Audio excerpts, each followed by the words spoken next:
आपको आज के सुसमाचार की ज़रूरत पड़ेगी। हर सुसमाचार की ज़रूरत पड़ती है। हर एक वचन जो है वो परमेश्वर के द्वारा होता है, लेकिन जो आज का विषय है उसकी आवश्यकता बहुत ज़्यादा होती है। प्रेरित जो थे, यीशु मसीह के जो चेले थे, उनके विषय में आप लोगों ने सुना और पढ़ा है। उनके पास क्या था कि वे प्रभु यीशु मसीह के शुभ समाचार को तमाम तकलीफों में भी लोगों तक पहुंचाते थे। तो उनके पास ऐसा क्या था कि जिसके द्वारा वे प्रभु की महिमा दूर दूर जाकर और उपद्रवियों के बीच भी, प्रेमियों के बीच भी, नफरतों के बीच भी किया करते थे। तो बता सकता है आप में से कोई? सामर्थ, विश्वास, आज्ञाकारिता, पवित्र आत्मा, ओके, और संयम था। Very good. इन सब बातों के यस अच्छा, इन सब बातों का उनके जीवन में होना उनके जीवन से दिखाई देता है। ये सब चीजें थी। पवित्र आत्मा भी था उनके पास, उसके बिना वो कुछ कर ही नहीं सकते। संयम था, विश्वास भी था, लेकिन उनके पास जो था वो जो पवित्र आत्मा हमें देती है, जो विश्वास हमें देता है, जो संयम हमें देता है, वो क्या देता है? वो एक सांसारिक शब्द नहीं है, वो बहुत ही आत्मिक शब्द है। वह है उत्साह, जोश। हालेलुया। उनके अंदर उत्साह था, वे उत्साहित रहते थे, जोश में रहते थे, लेकिन संयम के साथ अपने पवित्र आत्मा की अगुवाई को कभी भूला नहीं करते थे। तो जो आप लोगों ने शब्द बोले हैं वो सब पवित्र कलाम के हैं और वो सब उनके अंदर थे। लेकिन उनके अंदर सबसे बड़ी चीज, जो ये सब वरदान, जो सब चीजें उन्हें मिली थी, उसके द्वारा उनके हृदय के अंदर जो कटोरा उमड़ता है, शब्द कहते हैं बाइबल में, वो जो कटोरा उमड़ता है उसे उत्साह कहते हैं, उसे जोश कहते हैं। हालेलुया। और वही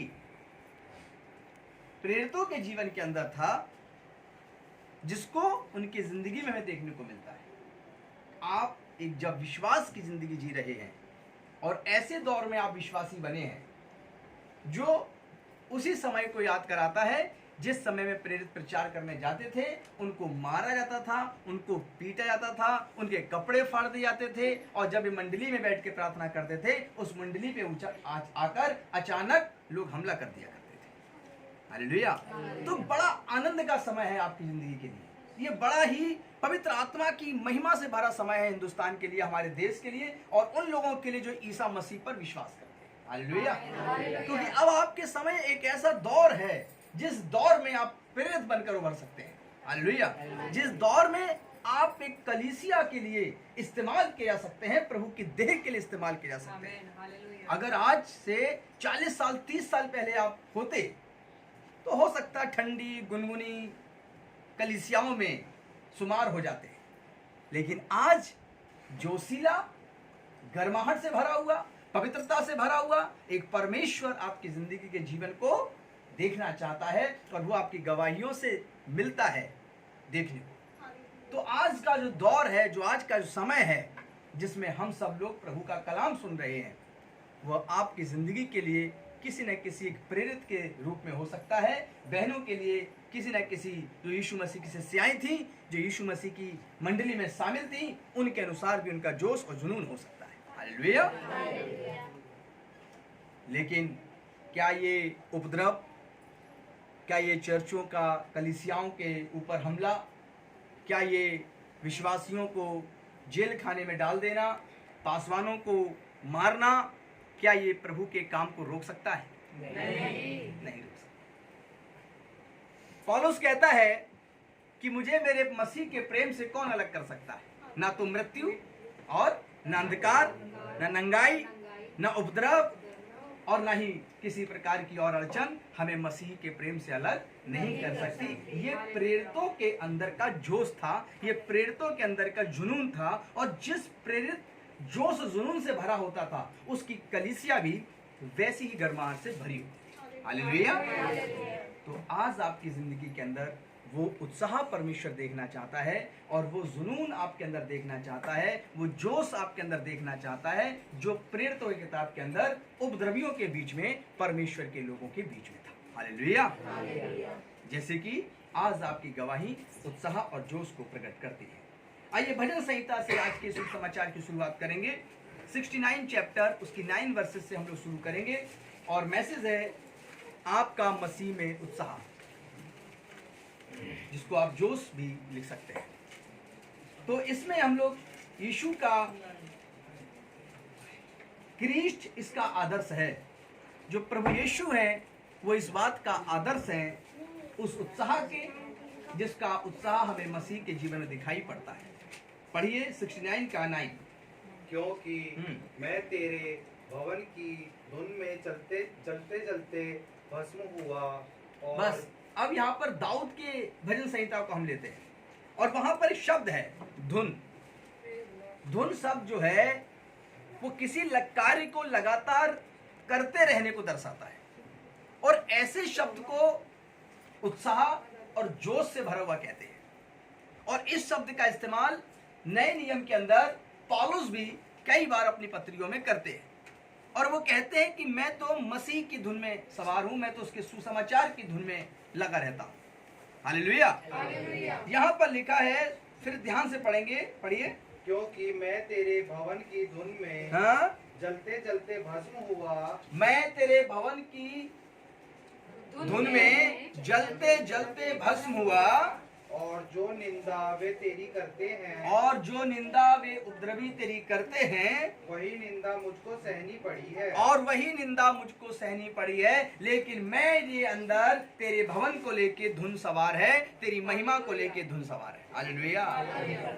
इस प्रकार से दाऊद उस परमेश्वर के भवन के लिए उत्साहित हैं, जिसको सुलेमान ने आगे जाकर बनाया था। परमेश्वर के लोगों के अंदर वो धुन, वो जोश, वो उत्साह कभी भी कम नहीं होना चाहिए, क्योंकि ये परमेश्वर का दिया हुआ सबसे ज्यादा सामर्थ्य हम सब के लिए आशीषमय जीवन है, जिसको मसीह, जिसको परमेश्वर हमारे आपके जीवन में देखना चाहता है। यूहन्ना की किताब 2 चैप्टर उसकी 17 वर्सेस को आप निकालिए। यूहन्ना 2 अध्याय और उसकी 17वीं आयत में भी हम लोग देखते हैं इसका आदर्श क्या है, मसीह का जीवन का आदर्श क्या है। परमेश्वर कहता है कि अंत के दिनों में ऐसा होगा कि तो जैसा हो रहा है, तो यूहन्ना 2 अध्याय उसकी 17वीं आयत में देखें कि अंत के दिनों में कैसा होगा। पढ़िए। तब उसके चेलों को स्मरण आया कि लिखा है तेरे घर की धुन मुझे खा जाएगी। फिर से यहाँ पर बात आती है धुन की। क्या धुन एक चिंता को दर्शा रही है? क्या यहाँ पर खाना की शरीर की कमजोरी को दर्शा रही है? इसको आपको समझना पड़ेगा। इस पे हम थोड़ी सी बातचीत करेंगे। जैसे माताएं कहती हैं या एक पिता कहता है, मुझे तो अपने बच्चों के कैरियर की चिंता खाए जा रही है। इसका मतलब उसका शरीर घट रहा है, उसका जो मानसिक संतुलन है वो बिगड़ा जा रहा है, खाया पिया शरीर में नहीं लग रहा है। लेकिन यहाँ पर जो ये शब्द आ रहा है, ये अपने बच्चों की चिंता के लिए नहीं है, ये माता पिता की चिंता के लिए नहीं है, ये धन की चिंता के लिए नहीं है। ये शब्द जो आ रहा है, ये परमेश्वर के भवन के लिए आ रहा है, ये परमेश्वर के देह के लिए आ रहा है, क्योंकि कलीसिया शब्द प्रभु यीशु के देह को प्रेरित करता है, उसकी बात को इंगित करता है। हालेलुया। तो पुराने नियम में भी दाऊद को परमेश्वर भवन की चिंता है, और उसे अपने किसी और बात की चिंता नहीं, उसे किसी और बात का दिमाग में ख्याल नहीं। और यहाँ पर नए नियम के अंदर हम लोग देखते हैं, यूहन्ना के अंदर क्या लिखा है, दोबारा पढ़िए। तब उसके चेलों को स्मरण आया कि लिखा है। क्या पढ़ रहा है बेटा? 2:17 पढ़िए यूहन्ना। हाँ पढ़िए। तब उसके चेलों को स्मरण आया कि लिखा है, तेरे घर की धुन मुझे खा जाएगी। यह बात क्यों लिखी चेलों ने? यीशु मसीह जब मंदिर के अंदर गए तो उन्होंने क्या किया? जब यीशु मसीह दाऊद के द्वारा नींव रखी और सुलेमान द्वारा जो भवन बनाया गया, जब उस पिता के घर में पहुंचे मसीह यीशु, तो वहां पर देखा क्या कि वो मंदिर जो था, प्रार्थना स्थान जो था, वो व्यापार का केंद्र बन गया था। वहां पर व्यापार हो रहा था, लेन देन हो रहा था, सबकी चौकियां, सबके स्थान बांट दिए गए थे। और यीशु मसीह ने जब देखा तो यीशु मसीह ने क्या कहा? यीशु ने कहा कि तुमने मेरे पिता के घर को डाकुओं की खो बना दिया है। यीशु का जोश यहाँ पर देखने लायक था। हालेलुया। और यीशु मसीह का जोश ये था कि उन्होंने कबूतर खोल दिए और जो पेटियां थी उनकी पलट दी और सर्राफों की पेटियां पलट दी, और यीशु मसीह ने सबको अपने पिता के घर से कोड़ा बनाकर कपड़े का मार कर बाहर कर दिया और कहा कि तुमने मेरे पिता को डाकुओं का व्यापार का स्थान बना दिया। हालेलुया। यीशु मसीह के जीवन में यहाँ पर हमें एक उत्साह देखने को मिलता है। सारे जीवन में उत्साह था, वो तो एक उत्साह के हमारे प्रेरित सूत्र हैं, लेकिन हम इस पर्टिकुलर जगह की बात करते हैं। वे परमेश्वर भवन में गए और जाकर उन्होंने वो उत्साह के साथ, वो जोश के साथ वहां पर कहा, और चेले भी यहाँ पर कह रहे हैं, क्या कह रहे हैं? तब उसके चेले को स्मरण आया कि लिखा है तेरे घर की धुन मुझे खा जाएगी। हालेलुया। क्या आज आपके जीवन के अंदर क्या ऐसी कोई धुन सवार है जो परमेश्वर के भवन की महिमा से बढ़कर हो? यदि है तो आपका जो जोश है, जो आपका सांसारिक तौर पर जोश है किसी चीज को प्राप्त करने का, वो एक समय के बाद शिथिल हो जाएगा, एक समय के बाद उसका अंत होगा। लेकिन यदि परमेश्वर के राज्य के लिए आपके अंदर एक धुन सवार है और आपके अंदर एक जोश है, तो आप कभी भी उस राज्य का अंत नहीं देख पाएंगे, बल्कि उसमें आप बढ़ोतरी पाएंगे। और आपका जब शरीर काम नहीं करेगा, जब आप एक बुढ़ापे की तरफ आप बढ़ेंगे, तो आप प्रार्थना करेंगे कि हे परमेश्वर, बुढ़ापे में तू मेरा त्याग मत करना, बल्कि जहां मैं ना जाना चाहूं तू मुझे वहां भी ले जाना। हालेलुया। आप अपने घर में बैठे हुए, अपने बिस्तर पर बैठे हुए, आप वो दुआएं, वो प्रार्थना कर रहे होंगे और वो स्वप्न देख रहे होंगे और वो जवानों को बता रहे होंगे। वो एक अलग ही प्रकार की महिमा होगी, और वो तभी मिल सकती है जब आप सभी धुन को छोड़कर, जब आप परमेश्वर के राज्य की धुन और उसके भवन की धुन में अपने जीवन को व्यतीत करते हैं। हालेलुया। परमेश्वर की भक्ति का हम लोग बहुत सारा भेद की बात सीखते हैं कि परमेश्वर का भक्ति किस रीति से करें, कैसे करें। लोग अलग अलग तरह के उपाय ढूंढते हैं। परमेश्वर भक्ति का शोक इसकी प्रेरणा देता है। परमेश्वर की भक्ति में जो दुख मिलता है वह हमें प्रेरणा देता है कि हम अपने जोश को कम ना होने दें। जैसे हम ज़्यादा समय ना लेते हुए छोटी छोटी बातों को बताएंगे और आप उसको विस्तार से समझने की कोशिश करना। जैसे अय्यूब के जीवन में बहुत दुख है, संतान खोने का दुख, धन चले जाने का दुख, पत्नी का ताना मारने का दुख, अपनों के छोड़ जाने का दुख, और शरीर पर इतने बड़े फफोले हो जाना और उसमें खुजली मचना और राख डालने का दुख, शरीर में कमजोर हो जाने का दुख।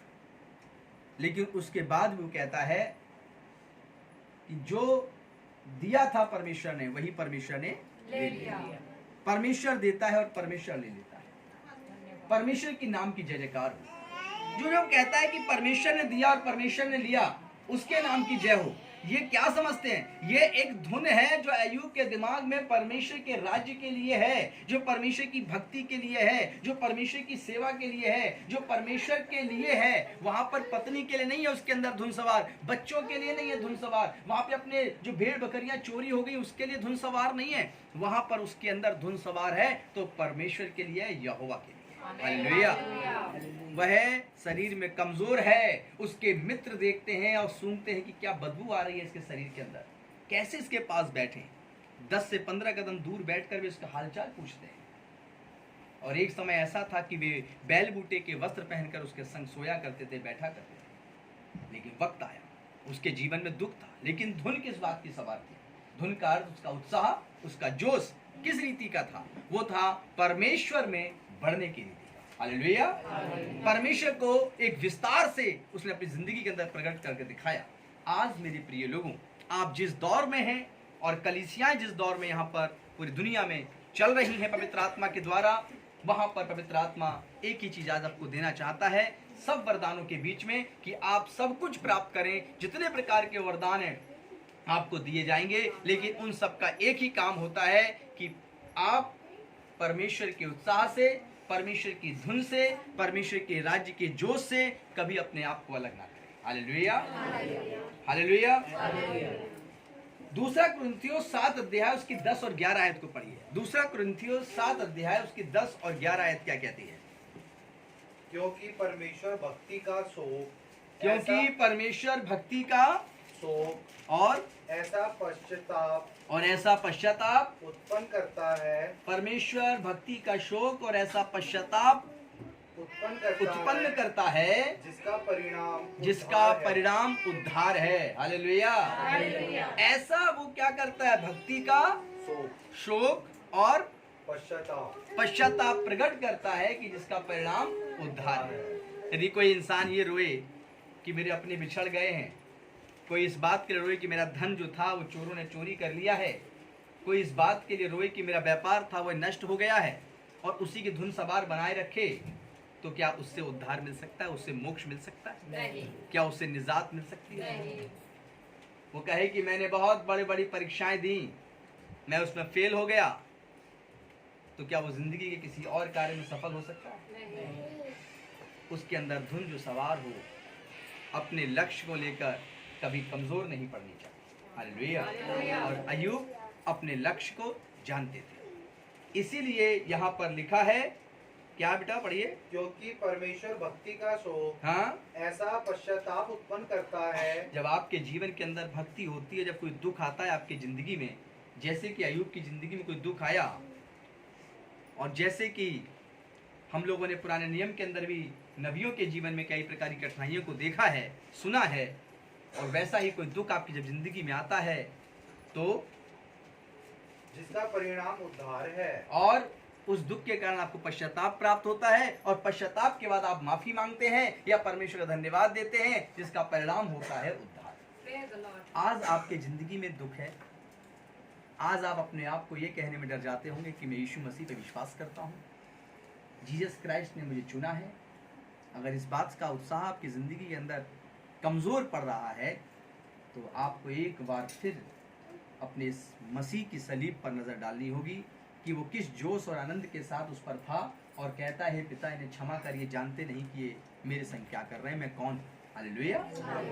आज आपकी जिंदगी के अंदर परमेश्वर एक दुख लाना चाह रहा है, और उस दुख के बीच में पश्चाताप छिपा हुआ है, और उस पश्चाताप के परिणाम स्वरूप आपकी जिंदगी में मोक्ष आएगा, उद्धार आएगा, निजात आएगा, जो हम लोग बाट जो रहे हैं कि यीशु मसीह दोबारा बादलों पर आने वाले हैं। हालेलुया। हम उसके लिए इस दुख रूपी, पश्चाताप रूपी जिंदगी से होकर गुजरेंगे, तभी हम उसकी उस महिमा में पहुंच पाएंगे जिसके लिए वो हम सबको लेने के लिए आएगा।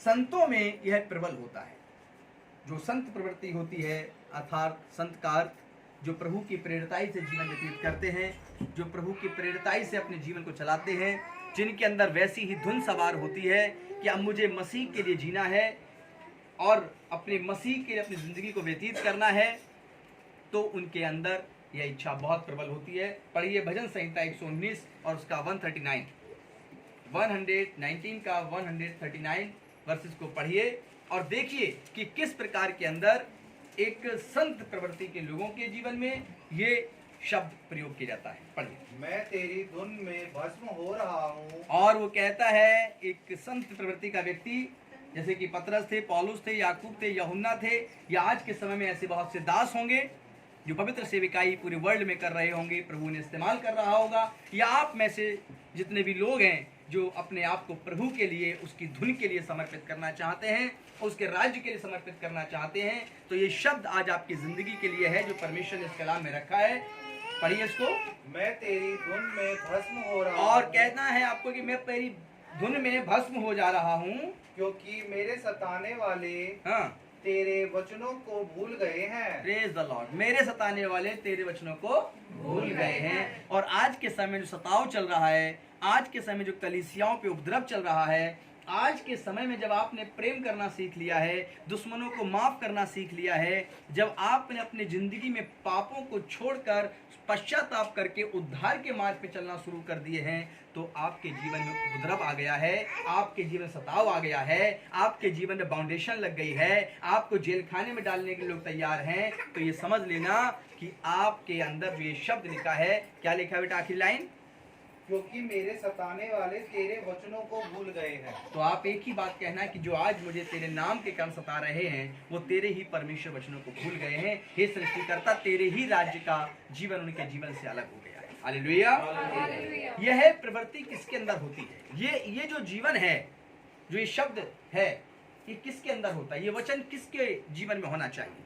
ये हर एक मसीह व्यक्ति के जीवन में ये होना चाहिए कि उसके जीवन की बुलाहट हो, और वो बुलाहट होनी चाहिए कि परमेश्वर के जोश, परमेश्वर के उत्साह में रहने की, और हमेशा इन दुखों को जो चारों तरफ से मंडरा रहा है, उन दुखों में अब अपने आप को उठाकर ऊपर खड़ा करें।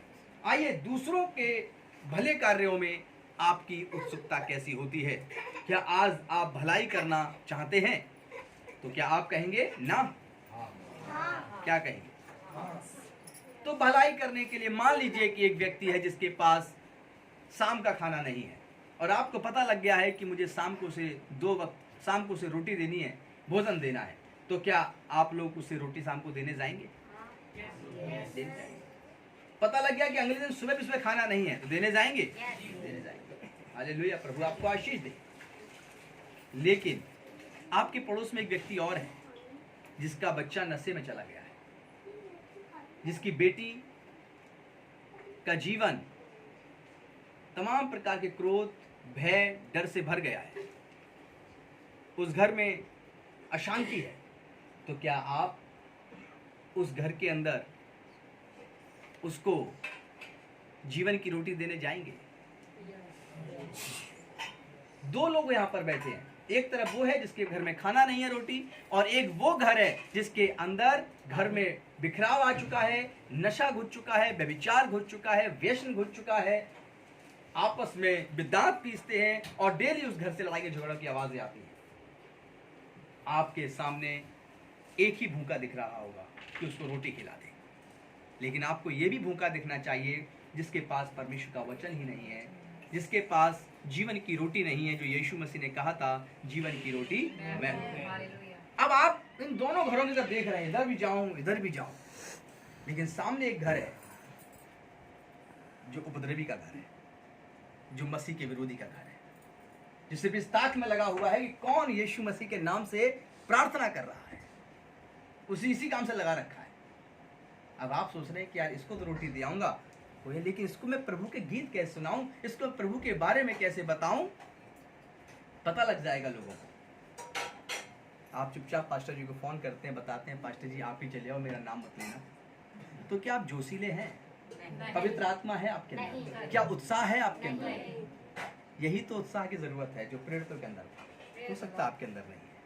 हालेलुया। इस संसार के लोग जो आज पाप और गुनाहों में पड़े हैं, वे भी भूखे हैं, उनको आत्मिक रोटी की जरूरत है, जो यीशु ने कहा था कि मैं रोटी वो हूँ जो स्वर्ग से उतरी हूँ। हालेलुया। ताकि तुम्हारी भूख को मिटाने के लिए मैं मारा गया, कूटा गया और तुम्हारे लिए तैयार किया गया। आज उस उत्साह की जरूरत है और वो जोश की जरूरत है जो परमेश्वर ने अपने चुने हुए लोगों को सिर्फ दिया है और किसी को नहीं दिया।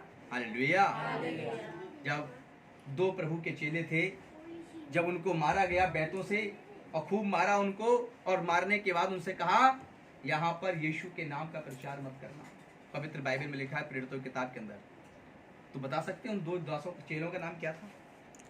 एक का पौलुस और सिलास। पौलुस और सिलास को जब प्रेरितों की किताब में लिखा है कि आज के 2000 साल पहले नहीं, हम बात करते हैं 1900 साल पहले, हालेलुया, लगभग, तब उनको जब मारा गया, पीटा गया, तो जब पिट गए तो वो जब भीड़ दूर हो गई, उन्हें लगा तो मर गए, वो चुपचाप से उठते हैं, अपने कपड़े झाड़ते हैं और कहते हैं अरे सुनो, मैं यीशु मसीह का नाम का प्रचार न करूं, ये ऐसा हो सकता है?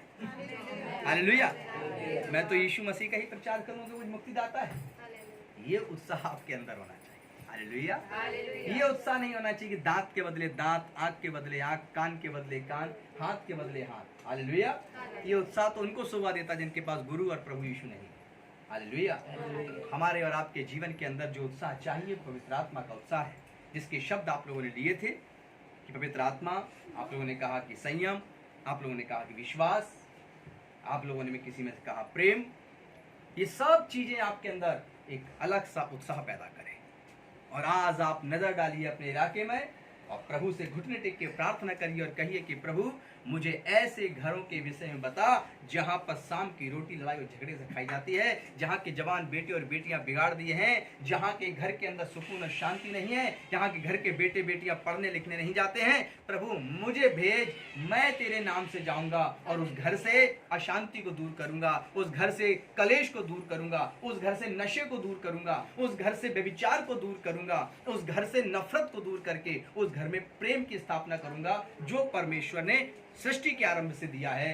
यानी कि हम जिस परमेश्वर को मानते हैं वो सनातन परमेश्वर कहता है कि जा और दूसरे की भलाई कर। हालेलुया। अब भलाई करने के लिए जाते हैं, सिर्फ एक ही भलाई आती है, रोटी खिलानी है, पूड़ी आलू खिलाने हैं, शरबत बांटना है, सड़क के किनारे तंबू लगाना है, सबको खूब बांटो, खूब खिलाओ। ऐसी भलाई करनी चाहिए। एक टाइम का भोजन किसी को खिलाइए, लेकिन जीवन की रोटी जब आप खिलाएंगे तो उसकी पीढ़ियां आपको आशीष देंगी, और जब आप सो जाएंगे तो आपके लिए स्वर्ग में एक ईंट लगाई जाएगी। हालेलुया। तो इसलिए वो जुनून और वो जोश, वो उत्साह आपके अंदर होना चाहिए। हालेलुया। जब कोई नफरत से कहे कि यीशु मसीह पर विश्वास करते हैं, तो आप उत्साह से कहें हालेलुया, प्रेज द लॉर्ड, हम करते हैं। जब कोई आपसे कहे कि क्या है तुम्हारे मसीह, तो आप कहें जीवन की रोटी है हमारे मसीह। हालेलुया। वो पूछने की गलती कर बैठे कि यीशु कौन है, आप उसके 15 मिनट इस बात के ले लें कि यीशु मसीह ये है, और फिर वो आपसे कहे रुक जाओ भैया, फिर बाद में पूछेंगे। हालेलुया। हालेलुया। और ये हर एक विश्वासी के जीवन में ऐसी गवाही होनी चाहिए, और जो YouTube पर सुने उनके जीवन के अंदर भी ये प्रेरिताई और ये उत्साह होना चाहिए। तब आपकी गवाहियाँ आपके जिंदगी के अंदर आशीष लेकर आएंगी। आइए हम लोग और आगे बढ़ें और थोड़े से वचन को और चल के देखेंगे। रोमियो की किताब के अंदर, रोमियो की पत्री के अंदर 12 चैप्टर उसकी 11 वर्सेस को पढ़ेंगे कि यहाँ पर एक और धुन है जिसे आत्मिक धुन कहते हैं, और उस धुन को मैंने बताया कि बाइबल के अंदर जोश और उत्साह के रूप में जाना जाता है। रोमियो 12 का 11 पढ़िए। प्रयत्न करने में आलसी ना हो, और आप सब लोग इस भलाई के काम करने के लिए अपने जीवन के अंदर आलसी ना हो, आत्मिक उन्माद में भरे रहो, और आत्मिक उत्साह में, आत्मिक आनंद में भरे रहो, प्रभु की सेवा करते रहो। प्रभु की सेवा करते रहो। यहाँ लिखा आत्मिक उन्माद, यह आत्मिक आनंद को दर्शाता है। आत्मिक आनंद क्या है? एक बार जब आप आत्मिक आनंद में भरे हो, मुझे नहीं पता कि आपकी जिंदगी में वो एहसास हुआ कि नहीं हुआ है, लेकिन मेरी जिंदगी में हुआ है और हमेशा होता रहता है कि जब मैं आत्मिक उन्माद में होता हूँ और सामने वाला कोई नफरत और द्वेष में भरा होता है, तो मैं अंदर अंदर एकदम स्माइलिंग फेस और एकदम से बढ़िया, ना कोई चिंता ना कोई फिक्र रहती है। तो ये जीवन जो महसूस करता हूँ तो सामने वाला और क्रोध में बढ़ जाता है। हालेलुया। वो सोचता मुझ पे हंस रहा है, वो और तेज अपनी गुस्सा आप में ट्रांसफर करना चाहता है। हालेलुया। इसे थोड़ा सा एग्जांपल आत्मिक उन्माद का है। जैसे मसीह यीशु की दाढ़ी नोची, मसीह यीशु पर थूका, मसीह यीशु को घसीटा, मसीह के ऊपर कोड़े लगाए 39, उसको लटका दिया, फिर भी वो कहता है हे पिता इन्हें माफ कर, ये जानते नहीं कि मैं कौन हूँ। हालेलुया। ये है आत्मिक उन्माद। आज आपकी जिंदगी के अंदर यहाँ पर लिखा है क्या? प्रयत्न करने में आलसी ना हो। क्या आप किसी को दुखों में पड़ा हुआ देखेंगे तो क्या आप उसके पास सामने जो घर बना हुआ है, यहाँ पर नहीं, एग्जाम्पल दे रहा हूँ, और वो कहता है कि यीशु मसीह के लोगों को पकड़ना है, इस डर से आप किसी को आत्मिक आशीष देने से मना कर रहे हैं, इस डर से आप किसी को यीशु का संदेश सुनाने से घबरा रहे हैं, इस डर से जो आपने यहाँ पुलपिट पे गवाहियाँ दी हैं उसको बताने से डर रहे हैं, तो फिर आप यीशु मसीह के चेले नहीं हैं। क्योंकि बाइबल के अंदर उत्साहित चेलों का नाम है। हालेलुया। बाइबल के अंदर ऐसे विश्वासियों का नाम है जो यीशु मसीह के नाम पर देश के लोगों को परमेश्वर की पवित्र रोटी देते हैं, परमेश्वर के लिए आत्मिक भूख उनकी मिटा दिया जाता है। तो यहाँ पर लिखा है, क्या लिखा है बेटा, फिर से पढ़ो। प्रयत्न करने में आलसी ना तो हो। आज के बाद परमेश्वर कहता है यदि आप उत्साहित हो, जोश में भरे हो, तो प्रयत्न करने में आलसी ना हो। और आगे आत्मिक उन्माद में भरे रहो और आत्मिक उन्माद में भरे रहो और आपका आनंद कभी कमजोर नहीं होना चाहिए। अब आत्मिक उन्माद कैसा? आपने कहा यस मेरे जीवन के अंदर प्रभु ने बहुत से काम किए। अब कोई ने बताना शुरू किया, किसी ने आपके पास कि हमारे घर में ये दिक्कत, आप घर ने कहा हमारे घर में दिक्कत, आपने कहा आपको याद आ गया मेरे घर में ये दिक्कत, हालेलुया, मेरे जीवन में ये कमी है, मेरे पास ये प्रॉब्लम है। अच्छा, सामने वाली कली से तोड़ दी थी, वहाँ ऐसा कर लिया था। ये कैसा आनंद है? ये तो आनंद है ही नहीं। आपको शोक दिया है परमेश्वर, उसी टाइम कुछ मत करिए। अगर आपके अंदर आत्मिक उन्माद नहीं है, यदि आपके अंदर आत्मिक स्थिति मजबूत नहीं है, घुटने टेकिए। अभी वचन पढ़ा था, शोक, शोक से पश्चाताप, पश्चाताप के बाद उद्धार प्रकट होता है। हालेलुया।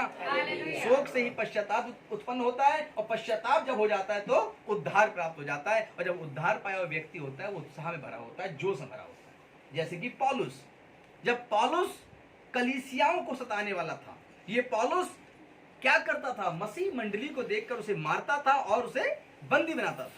और यही पौलुस क्या बन गया? जब यीशु मसीह का भक्त बन गया तो वो किसी से नहीं डरता, उसको एक ही धुन सवार होती है। आज आपकी जिंदगी के अंदर क्या आपको ये विश्वास है कि यीशु मसीह उद्धार करता है?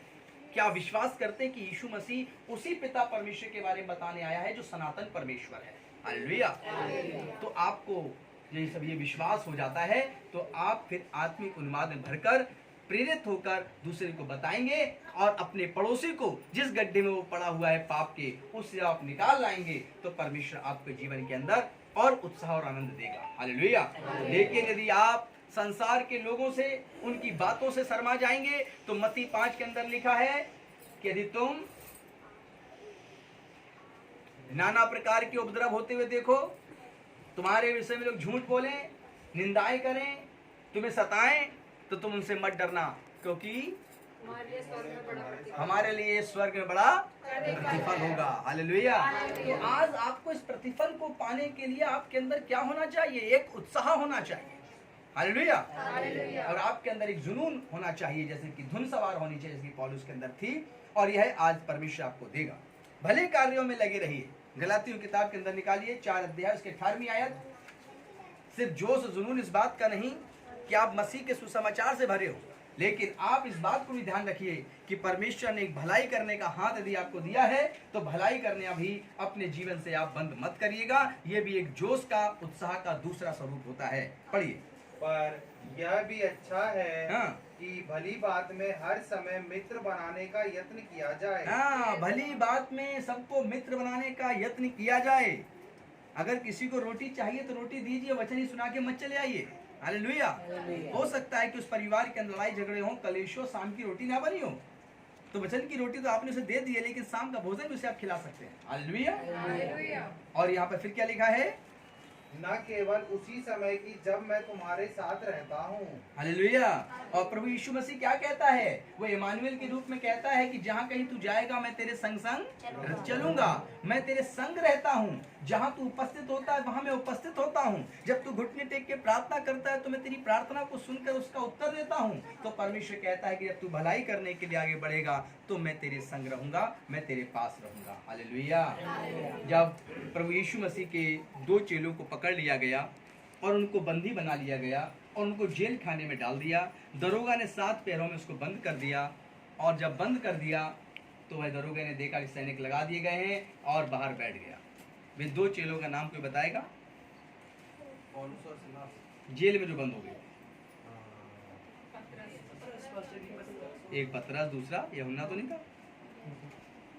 कौन था? एवेंजलिस्ट बताएंगे। सिलास और पौलुस। सिलास और जिसने दरोगा को बपतिस्मा दिया था। बाइबल की कौन सी घटना है वो, जहाँ दरोगा ने अपने पूरे परिवार समेत जाकर सुसमाचार सुना और उसी समय रात को ही या दिन में ही सुबह बपतिस्मा भी लिया? वो 2 कौन से चेले थे? हालेलुया। आइए उन 2 चेलों की हम कहानी सुनाते हैं और आप में से कलीसिया में से बाकी लोगों पे पिछली प्रचार की तरह एक और आज का सवाल आपको छोड़ देते हैं कि इन दोनों चेलों का नाम आप हमारे व्हाट्सएप पर लिख के भेजेंगे कि वो कौन से 2 चेले थे। हालेलुया। तो वो दोनों चेलों को जब बंदी बनाकर रख लिया गया तो दोनों चेले जब बंदी थे, अंदर साकड़ों से बंधे हुए थे, तो वे अंदर जो थे वे प्रार्थना कर रहे थे। क्या उनके अंदर यह आवाज आ रही होगी, कहां से कहां फंस गए, यीशु मसीह का प्रचार करने लगे, इससे बड़े तो मछली पकड़ते रहते, ये सोच रहे थे। गीत गा रहे होंगे, आराधना कर रहे होंगे, प्रार्थना कर रहे होंगे, परमेश्वर के साथ उनकी एक संजीदगी जीवन था, उनका साथ था परमेश्वर के साथ। वो जेल खाने में भी परमेश्वर के आत्मिक उन्माद से भरे हुए थे। वे जानते थे कि परमेश्वर का आनंद हमारे जीवन के अंदर है, और परमेश्वर ने ऐसा किया कि सारी बेड़ियां खुल गईं, फाटक खुल गए, और दरोगे ने देखा कि सब मूर्छित पड़े हैं, लग रहा है ये दोनों कैदी भाग गए हैं। अब तो मैं अपने तलवार से अपने आप को गला काट लेता हूं, क्योंकि सुबह तो मेरा गला परिवार समेत काट दिया जाएगा। और इस प्रकार जैसे तलवार पर उसने गला रखा, अंदर से आवाज आई, रुक जा, हम यही हैं, हम भागे नहीं हैं। हालेलुया। ये भी बड़े उत्साह की बात है कि वे कैदी हैं, जेल खुल गया है, सैनिक मूर्छित हो गए, और वे कह रहे हैं हम यही हैं। हालेलुया। और जब उन्होंने देखा कि वे वहीं पर हैं, तो वे अंदर से निकल कर आया, दरोगा ने देखा और हाथ जोड़कर बोला कि आप कौन हैं। तब उन्होंने यीशु मसीह की उन्हें कथा सुनाई। वह उन्हें अपने घर ले गया और उन्होंने यीशु मसीह के विषय में बताया कि जिस यीशु को सूली चढ़ाया गया वही हमारा और सबका उद्धार करता है, उसी को आदि शक्ति आदि मुक्तिदाता उसे इस धरती पर नियुक्त किया है परमेश्वर ने। जब ये बात पूरी कहानी सुनी तो दरोगा ने अपने पूरे परिवार समेत उसी घड़ी बपतिस्मा लिया, यीशु मसीह को अपने जीवन का उद्धारकर्ता बनाया। हालेलुया। यदि वो पकड़ा नहीं जाता, वो दोनों चेले तो जेल नहीं जाते, और जब जेल में नहीं जाते तो वहां दरोगा का बपतिस्मा नहीं होता। तो मेरे प्रिय लोगों, जब सताव आता है किसी पासवान के ऊपर, किसी कलीसिया के ऊपर, तो उसमें से किसी ना किसी का बचना तय होता है। कोई ना कोई बैप्टाइज होगा ही होगा। जब कलीसिया चारों तरफ से तोड़ी जाती हैं तो बपतिस्मा भी चारों तरफ से निकल कर आते हैं। हालेलुया। आपके अंदर का उत्साह, आपके अंदर की महिमा बढ़ती रहनी चाहिए, और आपको अपने उस परमपिता परमात्मा पे यकीन होना चाहिए कि जिस मसीह पे हमने यकीन किया है वो मसीह हमारे जीवन के लिए मारा गया और गाड़ा गया और तीसरे दिन जिंदा हो गया। हम उस खुदा पर विश्वास करते हैं जिसने सारी सृष्टि को रचा है, जिसने मौत को भी हरा दिया है। हालेलुया। अब हमें किसी का डर और भय नहीं, क्योंकि उसने मौत को भी जीत लिया है। इसका मतलब परमेश्वर आपको आत्मिक उन्माद से भरना चाहता है। वे जेल खाने में जाकर भी रोने वाले नहीं बने, वे जेल खाने में जाकर भी परमेश्वर की महिमा करने वाले बने, और जेल से में से बचाकर किसको निकाल लाई? उसी दरोगा को निकाल लाई। हालेलुया।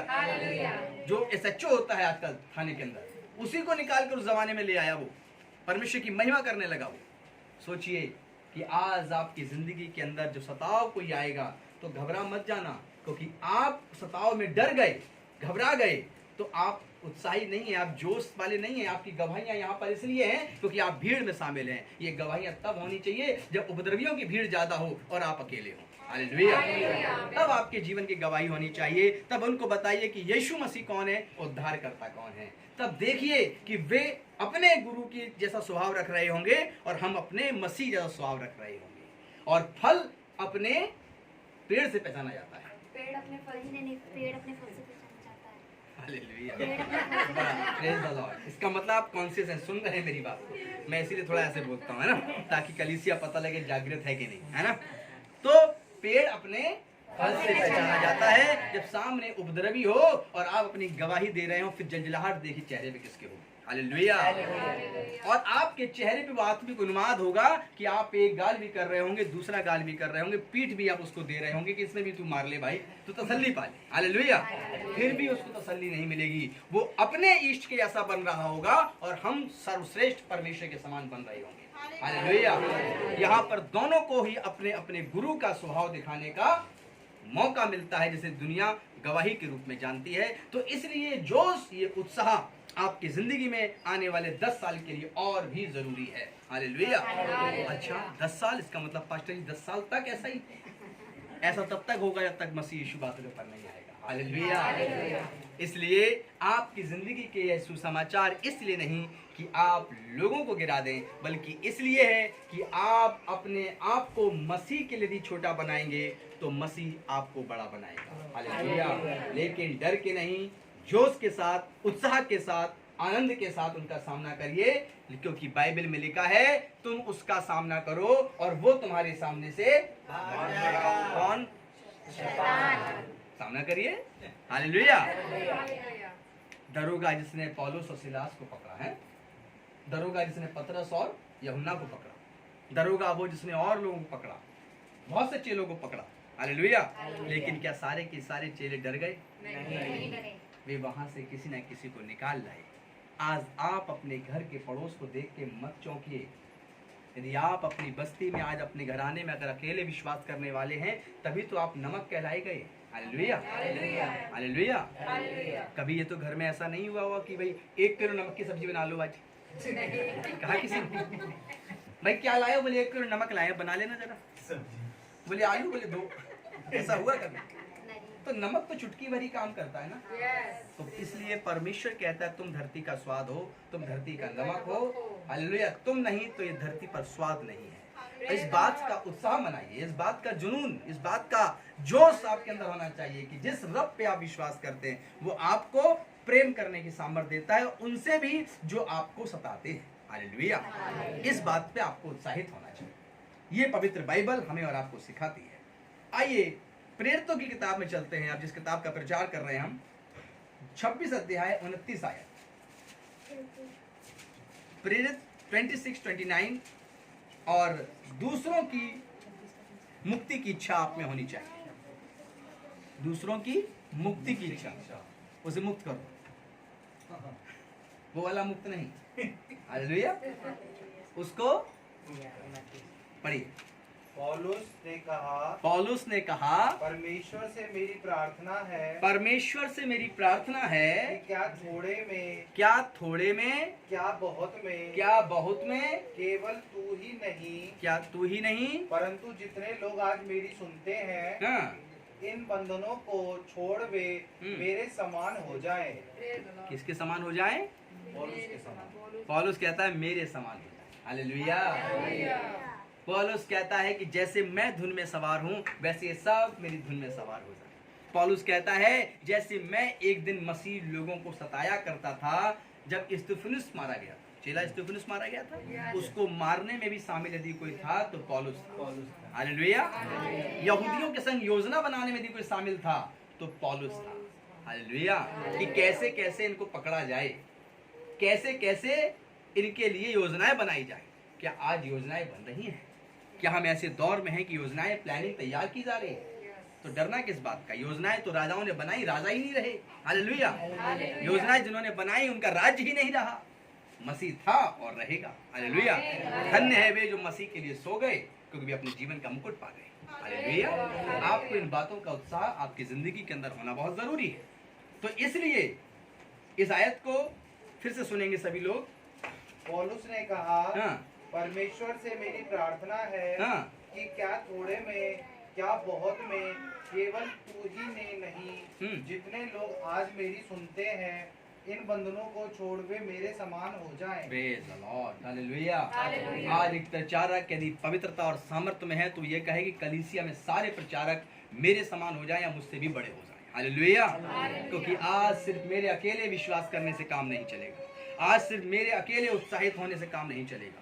आज कलीसिया के अंदर हर विश्वासी को, जितनी भी कलीसियाएं हैं पूरे वर्ल्ड में, उसके हर एक इंसान के अंदर यह सामर्थ्य होनी चाहिए जो कलीसिया में आकर बैठता है कि वो अपने प्रचारक के समान और मसीह यीशु की प्रेरणा के समान उत्साह से भरा होना चाहिए। Hallelujah, hallelujah. ताकि वह वो जवाब दे सके संसार को जो जवाब वहाँ प्रचारक नहीं दे सकता, वो जवाब पवित्र आत्मा आप में होकर वहाँ पर दे सकती है। और पौलुस ऐसी जब प्रार्थना परमेश्वर से करता है तो पौलुस कितना निस्वार्थ होकर कलीसिया को, मंडली को अपना ज्ञान बिखेर देता है जो परमेश्वर ने उसे दिया था। हालेलुया। इसलिए कलीसियाओं में प्रचारक बनने से ना रोके जाए, कलीसियाओं के अंदर शिक्षाओं को रोका ना जाए ताकि दूसरा आगे ना बढ़ जाए, बल्कि मौका आ चुका है कि अब कलीसियाओं में लोगों को ठहराया जाए कि जाओ और तुम जाके सुसमाचार सुनाओ। हालेलुया। क्योंकि यह वक्त अकेले का नहीं, ये वक्त है हम सबको परमेश्वर के आत्मिक उन्माद में भरने का। रोमियो 10 चैप्टर उसका फर्स्ट वर्सेस क्या है? रोमियो 10 का फर्स्ट पढ़िए और हम लोग पत्री में पहुंच चुके हैं और यहाँ पत्री में देखते हैं जीवन प्रेरितों की बात की क्या होता है। पढ़िए। हे भाइयों मेरे मन की अभिलाषा, और यहाँ पर पौलुस कहते हैं कि मेरे मन की अभिलाषा और उनके लिए परमेश्वर से मेरी प्रार्थना है, और उनके लिए परमेश्वर से मेरी प्रार्थना है कि वे उद्धार पाएं। कि वे उद्धार पाएं जो आत्मिक उन्माद में भरे हैं, नहीं वे उद्धार पाएं जो आज उपद्रवी बनकर सामने खड़े हुए हैं। हालेलुया। वे उद्धार पाएं जो आज हमें सताते और मारते हैं। वे उद्धार पाएं जो यीशु मसीह को नहीं जानते कि यीशु मसीह कौन है। हालेलुया। आज उनके लिए आप प्रार्थना करिए, उनके लिए व्रत और उपवास करिए, अपने घर के लिए नहीं, उन उपद्रवियों के घर के लिए प्रार्थना और उपवास करिए कि हे परमेश्वर, हम तेरी किताब को पढ़ते और जानते हैं कि उन पर कैसे अंगारे बरसेंगे। हम उन अंगारों से चाहते हैं कि हमारे उपद्रवी भाई लोग बच जाए। हालेलुया। उनकी मंडली बचाई जाए परमेश्वर, और उन पे तेरा आत्मा नाजिर हो ताकि वे भी तुझे जानने पाए। हालेलुया। ऐसे करके कलीसियाओं को उपवास और प्रार्थनाएं करनी चाहिए और अपने घर में उनके लिए मांगना चाहिए कि तू उनकी भी आंखें खोल दे। क्या पता कौन पौलुस के समान उनमें से निकल कर आए और मसीह की सच्ची गवाही उनको बताए। हालेलुया। हालेलुया। ऐसे करके आपको प्रार्थना करनी है। आप लोग देखिए रोमियो 15 का 19 क्या कहता है। 15 चैप्टर उसकी 19 वर्सेस क्या कहती है। यह परमेश्वर की महिमा को सुसमाचार के बीच में दर्शाता है। पढ़िए। और चिन्हों और अद्भुत कामों की सामर्थ्य से और पवित्र आत्मा की सामर्थ्य से मेरे ही द्वारा किए यहाँ तक कि मैंने यरूशलेम से लेकर चारों ओर इल्लुरिकुम तक मसीह के सुसमाचार का पूरा प्रचार किया। अब बताइए, पौलुस कहता है मैंने इतनी दूर दूर तक प्रचार किया। सबसे अच्छी घटना मुझे लगती है पवित्र शास्त्र में, प्रेरितों में, जब पौलुस का न्याय करने के लिए एक जगह ले जाया जाता है और वो जो न्याय करता बैठा था वो कहता है कि मुझे पौलुस में तो कोई कमी नहीं दिखाई देती, और ये तो अपने धर्म की, अपने गुरु की, अपने विश्वास की बात कर रहा है, इसमें मैं ऐसा कोई दोष नहीं पाता कि इसको सजा दी जाए। पौलुस को लगा ये तो मुझे छोड़ दे रहे हैं, तो पौलुस को क्या होना चाहिए? खुश होना चाहिए। लेकिन खुश नहीं हुआ, दुखी हो गया। पौलुस ने कि क्या करूंगा? पौलुस ने कहा मुझे हेरोदेस के पास भेजा जाए। जैसे उसने नाम सुना, उसने कहा ठीक है, इसको जहाज बिठाकर वहां ले जाया जाए। और उसने कहा मुझे तुम पर तरस आता है, वो न्यायकर्ता बोला, क्योंकि मुझे तो लगता ही नहीं कि तुम वहां तक पहुंच पाओगे, तुम बीच में ही मर जाओगे। हालेलुया। इससे अच्छा तो ये होता कि तुम उसकी दुहाई नहीं देते, तो तुम यहीं पर छूट जाते। जाओ, तुम्हारा ईश्वर तुम्हारी रक्षा करे। और बेचारा वो वहां से चल देता है। जब वो चल देता है तो जहाज जब जाता है, तो जहाज जब टूटता है, जहाज पे चढ़ा हुआ आदमी जब नीचे गिरता है, उसको वो जिंदा करता है। और जब वो जहाज टूट कर बिखर जाता है, जब वो नए देश में पहुंचता है, तो वहां पर जाकर कहता है चलता हुआ कि हे परमेश्वर मेरी सहायता करता कि मैं यहाँ पर और लोगों को वचन सुनाऊं। हालेलुया। और राजा के सामने अगर कहता है कि ये मत समझो कि मैं तुम्हारा कैदी हूँ, मैं तो अपने मसीह का कैदी हूँ। हालेलुया। क्योंकि वो छूट तो तभी गया था वहीं पर, लेकिन वो अपने आप को पकड़ा के इसलिए रखता है कि भैया जहाज तो कम से कम ये दे देगा। मेरे पास तो जहाज के लिए पैसे है नहीं। हालेलुया। मैं बैठ कर जाऊंगा कैसे उस रोम में? हालेलुया। मैं कैसे जाऊंगा इटली के अंदर? वो व्यवस्था करता है। कैदी इसलिए बनता है ताकि पहुंच जाए। हालेलुया। क्या पौलुस की धुन को आप समझ सकते हैं? क्या पौलुस की धुन में आप अपनी जिंदगी को महसूस कर सकते हैं? वो जवान था, बलवान था, उसके पास याजकों के पास जाने और आने की बुद्धिमानी थी, लेकिन पौलुस में ऐसी धुन सवार हो गई कि उसने सारी सुविधाओं का त्याग कर उसने परमेश्वर के राज्य के लिए अपने आप को समर्पित किया। और ऐसा समर्पित किया कि वो जब तक रहा परमेश्वर कैदी बनकर चलता रहा, यानी कभी इधर तो कभी उधर, लेकिन एक देश से दूसरे देश जाने की यात्रा करता और वहां जाकर यीशु मसीह के लोगों को उन लोगों को बताता जो यीशु मसीह को नहीं जानते थे, और उनकी एक मंडली तैयार करता। आज आपकी जिंदगी के लिए ऐसे ही धुन की जरूरत है। आपका मोहल्ला, आपकी बस्ती, आपके परिवार, आपका घराना आज उस रोने में और दांत पीसने में पड़ा होगा। हो सकता है कि उस कलेश के जीवन को जी रहा हो। जवान बेटे बेटियां शैतान ने बिगाड़ दिए हैं, और आपको लगता है कि मेरा बच्चा तो सही है, मुझे पड़ोसी से क्या अर्थ है? नहीं, आप ढूंढते हैं। जब पहले की बात करें तो अभी समय आने वाला है, लोग ढूंढेंगे। बच्चा है छोटा, बड़ी है छोटी बेटी, बोले क्यों? बोले भोजन कराना है। क्या लाभ उस भोजन से? ऐसी बेटियों को अपनी बस्ती में ढूंढिए और उनको पवित्रता की 10 कहानियां सुनाइए। अपने मोहल्ले में जवान बच्चों को, छोटे बच्चों को ढूंढिए और उनको पवित्र बनने की प्रेरणा दीजिए। उनको हर सप्ताह ये बताइए कि पवित्रता का फल क्या होता है। उनको बताइए कि जब तुम भ्रष्टाचार मुक्त देश चाहते हो तो तुम्हें अपने अंदर भ्रष्ट बुद्धि को खत्म करने के लिए, शैतान का सामना करने के लिए आपको यीशु मसीह के नाम को सिजदा करना चाहिए, विश्वास करना चाहिए। हालेलुया। जब आप उनको जीवन की रोटी बांटेंगे तब वे उस मसीह रूपी जीवन की रोटी को खाकर भ्रष्टाचार से मुक्त होंगे और अपने जीवन को उत्साह से भर लेंगे। आज मेरे प्रिय लोगों, आपके जीवन का उत्साह मसीह के राज्य के अंदर आपको स्थापित करेगा। हालेलुया। दूसरा राजा निकालिए और उसकी 23 आयत। इस आयत को यदि ना पढ़ा जाए तो सुसमाचार अधूरा होगा। तो आइए, जब उत्साह की बात चल रही है तो हम लोग पुराने नियम में चलते हैं। दूसरा राजा 23 अध्याय, उसकी 4 से 14 तक आयतें हैं, लेकिन हम लोग कुछ आयतों को पढ़ेंगे और बाकी का आप लोग इसे आप घर में अध्ययन करेंगे। दूसरा राजा 23 का 4 से 14 पढ़िए। तब राजा ने हिजकिय्याह महायाजक और उसके नीचे के याजकों और द्वारपालों को आज्ञा दी कि जितने पात्र बाल और अशेरा और आकाश के सारे गणों के लिए बने हैं उन सबों को यहोवा के मंदिर में से निकाल ले आओ। देखिए, यहोवा के मंदिर में हिजकिय्याह राजा के समय क्या रख दिया गया था? कौन कौन से नाम लिए गए यहाँ पर ऊपर?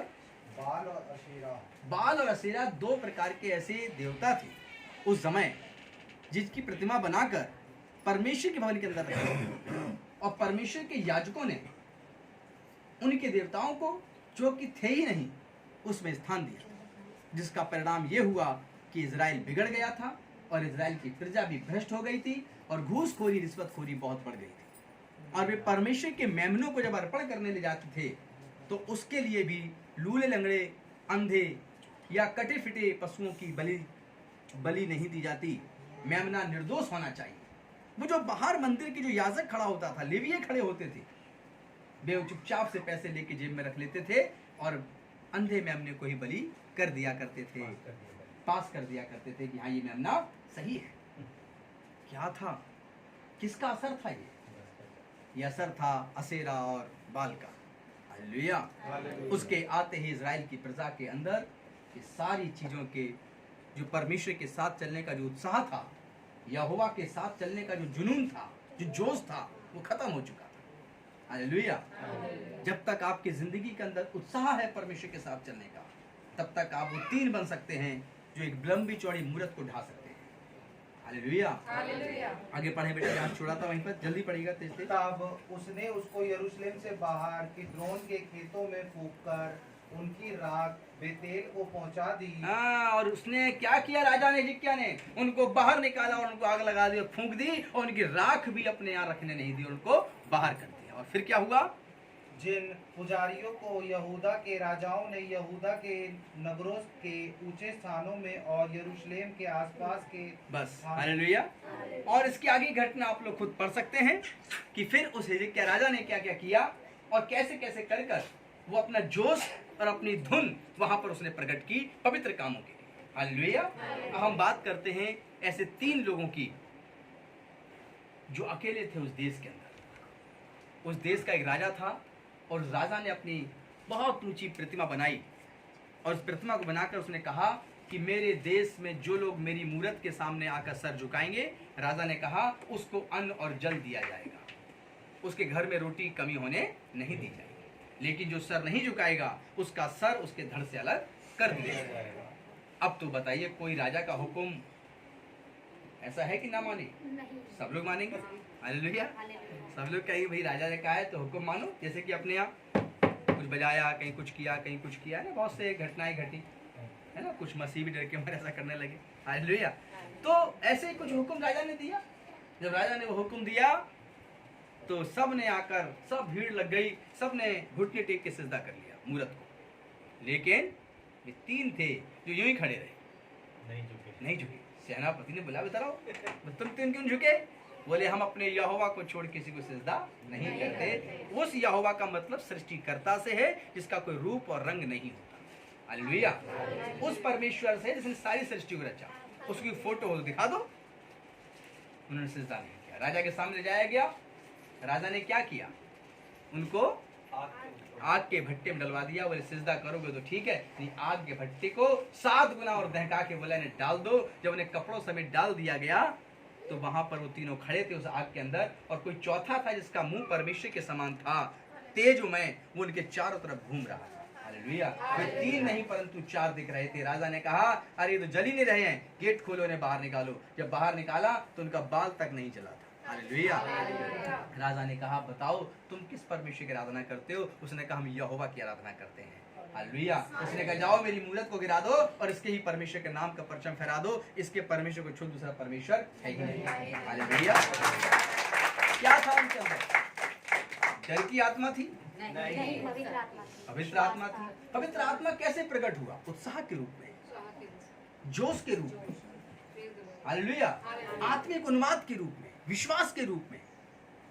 तो आज आपकी जिंदगी के अंदर भी ऐसे चीजें दिख जाएंगी आपको आसपास, जैसे राजा ने बनाई थी अपनी। आपके सामने 2 प्रकार के उत्साह होंगे। ये पड़ोसी ने कहा है चलना है, इतना बड़ा पड़ोसी है, इतना बड़ा मकान है, इस इलाके में सबसे बड़ा उसका नाम है, नौकरी लगा सकता है, कभी थाने से छुड़वा सकता है, कभी बच्चे कुछ करवा सकता है अच्छे से।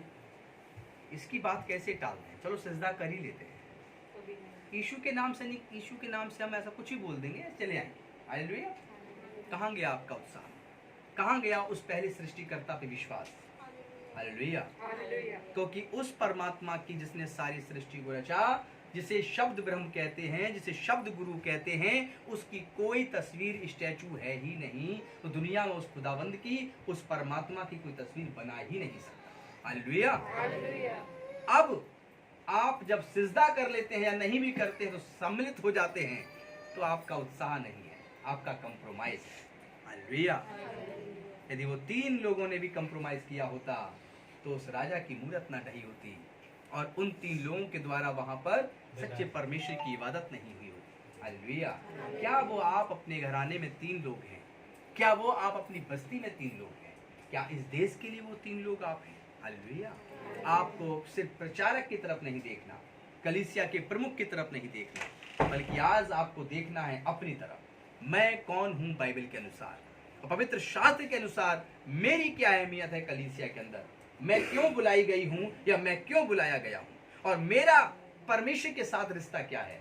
क्या मैं भी उन 12 के समान, क्या मैं उन 70 के समान, क्या मैं उन लोगों के समान हूं जो आज मेरे मसीह की महिमा के लिए लोगों के बीच भेजा जाऊंगा? अगर आप ऐसा सोचते हैं तो एक ही दिन काफी है आपका मसीह में। हालेलुया। और आप एक नई महिमा के लिए आप तैयार होते हैं।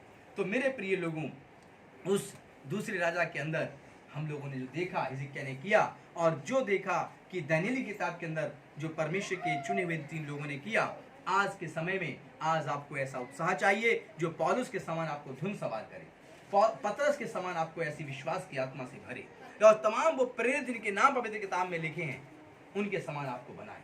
हालेलुया। क्या किसी बहन के अंदर से कभी कोई दुष्ट आत्मा निकली?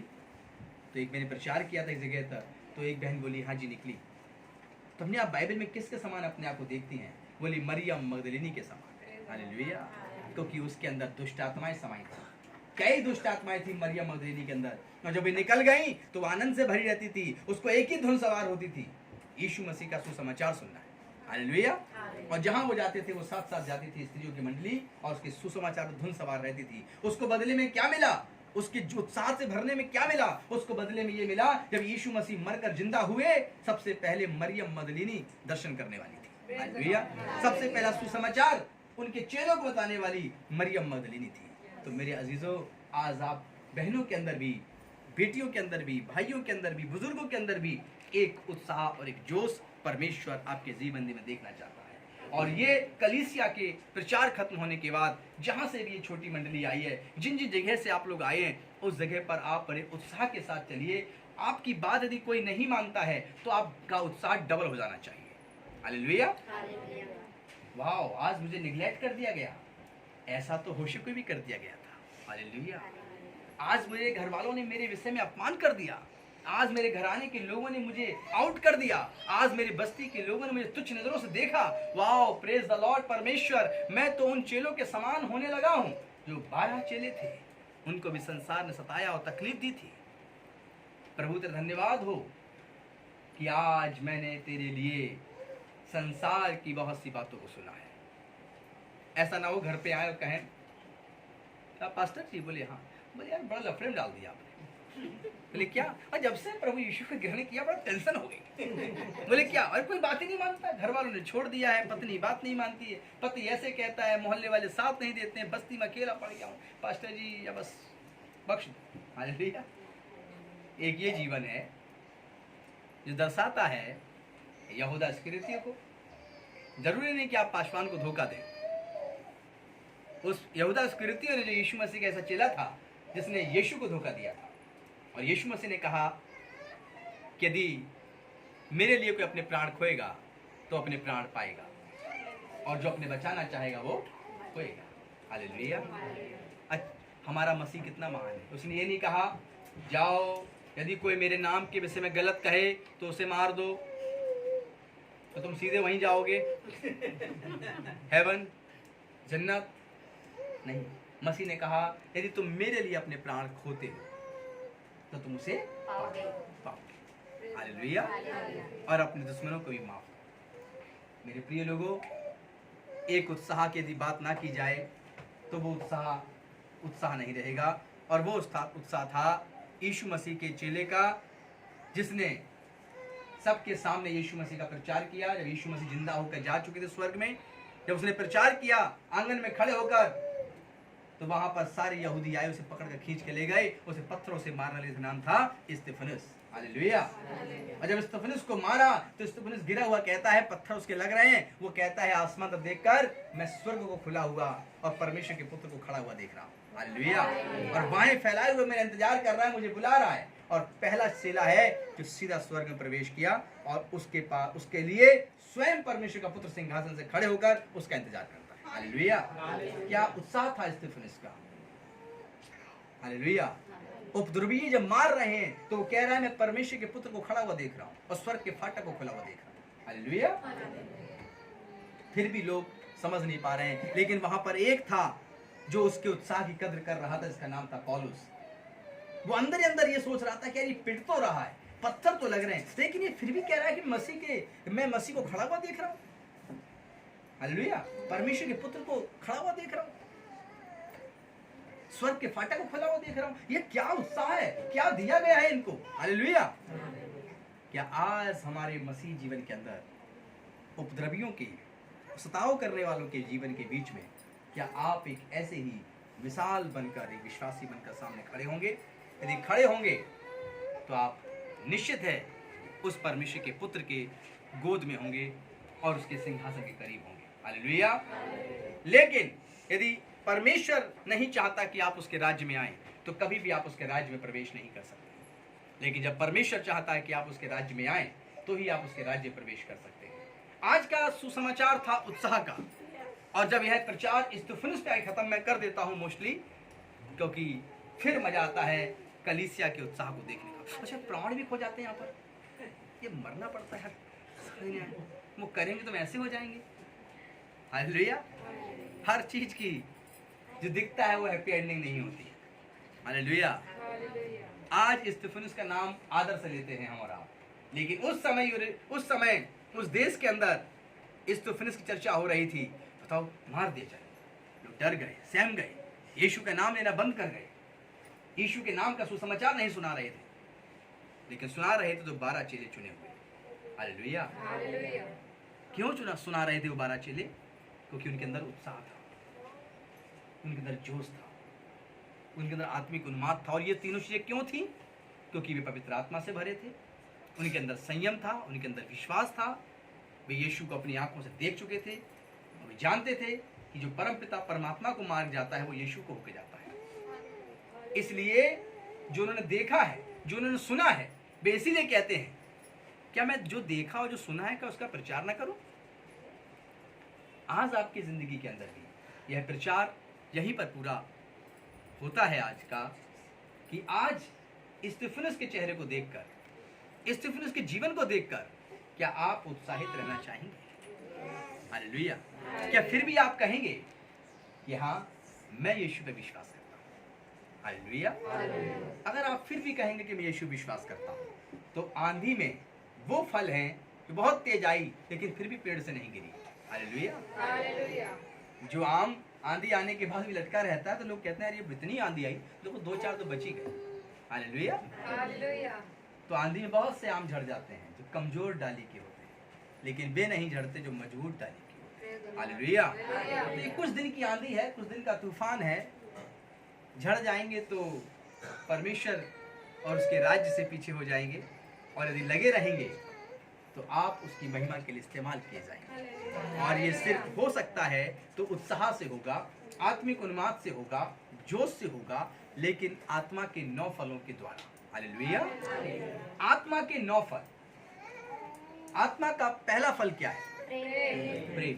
तो पढ़िए 9 फलों के विषय में, और आज के सुसमाचार को हम यहीं पर पूरा करेंगे। आत्मा के 9 फलों के साथ पढ़िए गलातियों 5 अध्याय उसकी 22 आयत में आत्मा के फल है। अब यहाँ पर लिखा है आत्मा का फल प्रेम।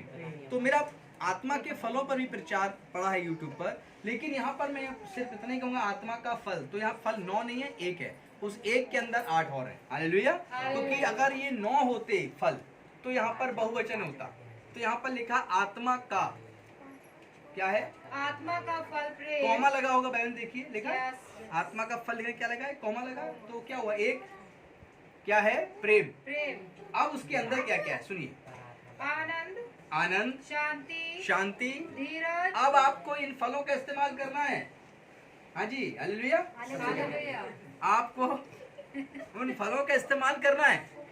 आत्मा का फल प्रेम, सबसे पहले तो आपको प्रेमी बनना है। हालेलुया। अब आपके अंदर होना चाहिए आनंद, शांति, धीरज, कृपा, भलाई, विश्वास, नम्रता और संयम है। अभी मैं पूरे 10 घंटे और बोल सकता हूँ इन फलों के विषय में, चर्च खत्म नहीं हो सकता। हालेलुया।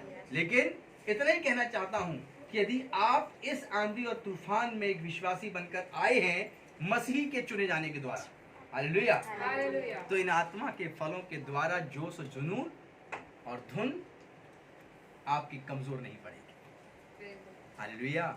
जिसके पास आत्मा का फल होता है प्रेम, उसके अंदर शांति होती है, उसके अंदर आनंद होता है, उसके अंदर विश्वास होता है, उसके अंदर धीरज होता है, उसके अंदर संयम भी होता है। हालेलुया।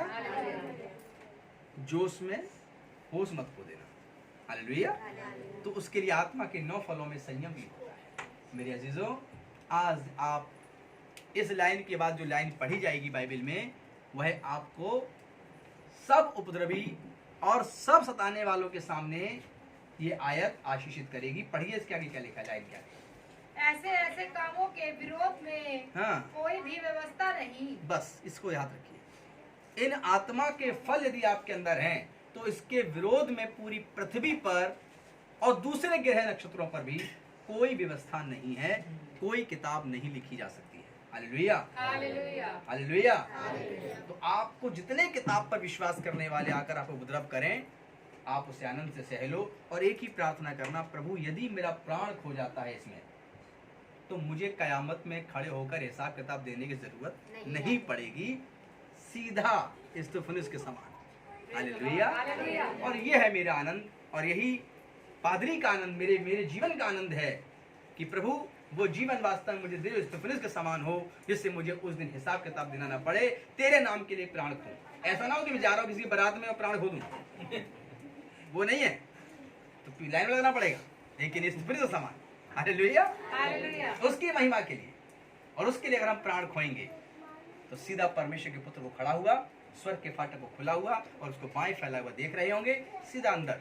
हालेलुया। ये अगर आपके अंदर समझ में आ गया ये प्रचार, तो आपको डर नहीं लगेगा, लेकिन मौत जो भेजता है उसको ही डर लगेगा कि यार ये है कौन। हालेलुया। तो इसलिए आपको अपना मन कच्चा नहीं करना है। जितनी भी कलीसियाएं हैं पूरे भारत में, पूरे विश्व में, उनको मन कच्चा नहीं करना है। अपने मन को नीचे की तरफ नहीं ले जाना है, क्योंकि उनके मन को परमेश्वर ने आज आशीषित किया है, आपको एक उत्साह दिया है जो यहाँ पर आत्मा के फलों के अंदर आनंद के रूप में जाना जाता है। हालेलुया। आप आनंदित रहें, हर समय आनंदित रहें, जोश से भरे रहें, उत्साह से भरे रहें। हालेलुया। कभी भी परमेश्वर के स्वर्गदूत रूप बदलकर आपके घर में आ सकते हैं, आपके आसपास आ सकते हैं, और ऐसा बाइबल के अंदर लिखा है। कभी मैं इस पर भी प्रचार करूंगा कि स्वर्गदूतों ने अनजाने में आए, लोगों घरों में रुके और उन्होंने स्वर्गदूतों की सेवा की, लेकिन स्वर्गदूत के रूप में नहीं आए, वो आम इंसानों के रूप में आए। हालेलुया। और अनजाने में लोगों ने क्या किया, उनकी सेवा की, और परमेश्वर ने उनका प्रतिफल उन्हें दिया। हालेलुया। तो आपकी जिंदगी के सुसमाचार जब आपके सामने आ रहा है, तो आज आप यहाँ पर कितनी भी संख्या में हों, या आपकी कलीसिया की जो यूट्यूब पर हैं उनकी संख्या कितनी भी हो, आप बड़े आदर के साथ कहें, मुझ में मेरा मसीह रहता है और वो कहता है 1,000 पर भारी पड़ेगा। हालेलुया। अच्छा, इसका मतलब आखिरी में आप भारी पड़ने वाली बात कह रहे हैं? नहीं, इसका मतलब है पतरस अकेला था, और जब उसने पेंतीकोस्त के दिन प्रचार किया, और जब उसने प्रचार पूरा किया, बाइबल की उस आयत को पढ़ लेना, वहां लिखा है कि एक ही रात, एक ही दिन के अंदर, एक दिन के अंदर 3,000 लोगों ने यीशु मसीह को अपना उद्धारकर्ता ग्रहण किया। 3,000 में बदल गया, 1,000 तो छोड़िए। हालेलुया। तो आपके अंदर वो उत्साह, आपके अंदर वो सामर्थ्य होना चाहिए। और मसीह में बदलने का अर्थ है, मसीह जीवन को ग्रहण करने का अर्थ है पापों से छुटकारा, घूसखोरी से छुटकारा, भ्रष्टाचार से अपने जीवन के अंदर ही मुक्ति। हालेलुया। पवित्रता, सामर्थ और आनंद और संयम को अपने जीवन में संजो के रख लेना, यह है मसीह जीवन। आज आप सबको प्रभु आशीष दे। आइए हम सब लोग प्रार्थना करेंगे। आप स्थान पर अपने खड़े हो जाएंगे। चलने दीजिए, चल रहा है, करेंगे।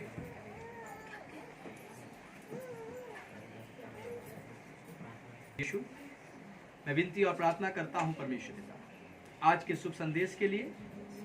हाँ पिता, इस उत्साह के, इस जोश के शुभ समाचार के लिए पिता परमेश्वर, जो आज आपने हमारे हृदय में डाला प्रभु यीशु, जो हम देना चाहते हैं वो आप जानते हैं प्रभु। जितने विश्वासी जन यहाँ पर आए हैं यीशु, तेरी पवित्र आत्मा से भर जाएं, तेरे आत्मा के 9 फलों से भर जाएं, और उसके द्वारा जो बनकर निकले वो उत्साह निकले, उसके द्वारा जो ग्रेस इनके जीवन से निकले, जो आपने दिया है, वो जोश के रूप में निकलने पाए। आज पिता परमेश्वर, हम भारत की सभी कलीसियाओं के लिए प्रार्थना करते हैं। हर कलीसिया में तू जोश, आनंद को भर देना प्रभु जी, और खुदावंद यीशु मसीह उपद्रवी और बढ़े पिता, तो हम सब विश्वासियों के ऊपर संयम का आत्मा, समझ का आत्मा, बुद्धि का आत्मा, ज्ञान का आत्मा ठहरा रहे।